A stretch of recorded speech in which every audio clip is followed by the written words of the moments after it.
नमस्कार दोस्तों, स्वागत है आपका मोटिवेशन राकेश के YouTube चैनल पर। मेरे सभी प्यारे दोस्तों को जय श्री कृष्णा। जातक कथा, दो हंसों की कहानी। बहुत पुरानी बात है, हिमालय में प्रसिद्ध मानस नाम की झील थी। वहां पर कई पशु पक्षियों के साथ ही हंसों का एक झुंड भी रहता था। उनमें से दो हंस बहुत आकर्षक थे और दोनों ही देखने में एक जैसे थे, लेकिन उनमें से एक राजा था और दूसरा सेनापति। राजा का नाम था धृतराष्ट्र और सेनापति का नाम सुमुखा था। झील का नजारा बादलों के बीच में स्वर्ग जैसा प्रतीत होता था। उन समय झील और उसमें रहने वाले हंसों की प्रसिद्धि वहां आने जाने वाले पर्यटकों के साथ देश विदेश में फैल गई थी। वहां का गुणगान कई कवियों ने अपनी कविताओं में किया, जिससे प्रभावित होकर वाराणसी के राजा को वह नजारा देखने की इच्छा हुई। राजा ने अपने राज्य में बिल्कुल वैसी ही झील का निर्माण करवाया और वहां पर कई प्रकार के सुंदर और आकर्षक फूलाए के पौधों के साथ ही स्वादिष्ट फलों के पेड़ लगवाए। साथ ही विभिन्न प्रजाति के पशु पक्षियों की देखभाल और उनकी सुरक्षा की व्यवस्था का आदेश भी दिया।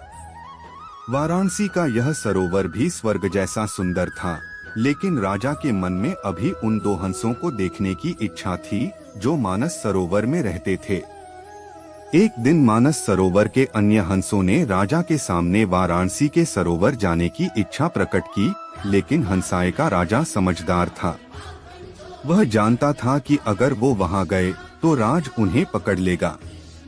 उसने सभी हंसों को वाराणसी जाने से मना किया, लेकिन वो नहीं माने। तब राजा और सेनापति के साथ सभी हंस वाराणसी की ओर उड़ चले। जैसे ही हंसों का झुंड उस झील में पहुंचा, तो अन्य हंसों को छोड़कर प्रसिद्ध दो हंसों की शोभा देखते ही बनती थी। सोने की तरह चमकती उनकी चोंच, सोने की तरह ही नजर आते उनके पैर और बादलों से भी ज्यादा सफेद उनके पंख हर किसी को अपनी ओर आकर्षित कर रहे थे। हंसों के पहुंचने की खबर राजा को दी गई। उसने हंसों को पकड़ने की युक्ति सोची और एक रात जब सब सो गए तो उन हंसों को पकड़ने के लिए जाल बिछाया गया। अगले दिन जब हंसों का राजा जागा और भ्रमण पर निकला तो वह जाल में फंस गया। उसने तुरंत ही तेज आवाज में अन्य सभी हंसों को वहां से उड़ने और अपनी जान बचाने का आदेश दिया। अन्य सभी हंस उड़ गए, लेकिन उनका सेनापति सुमुखा अपने स्वामी को फंसा देखकर उसे बचाने के लिए वहीं रुक गया। इस बीच हंस को पकड़ने के लिए सैनिक वहां आ गया। उसने देखा कि हंसों का राजा जाल में फंसा हुआ है और दूसरा राजा को बचाने के लिए वहां खड़ा हुआ है। हंस की स्वामी भक्ति देखकर सैनिक बहुत प्रभावित हुआ और उसने हंसों के राजा को छोड़ दिया। हंसों का राजा समझदार होने के साथ साथ दूरदर्शी भी था। उसने सोचा कि अगर राजा को पता चलेगा कि सैनिक ने उसे छोड़ दिया है तो राजा इसे जरूर प्राणदंड देगा। तब उसने सैनिक से कहा कि आप हमें अपने राजा के पास ले चलें। यह सुनकर सैनिक उन्हें अपने साथ राज दरबार में ले गया। दोनों हंस सैनिक के कंधे पर बैठे थे।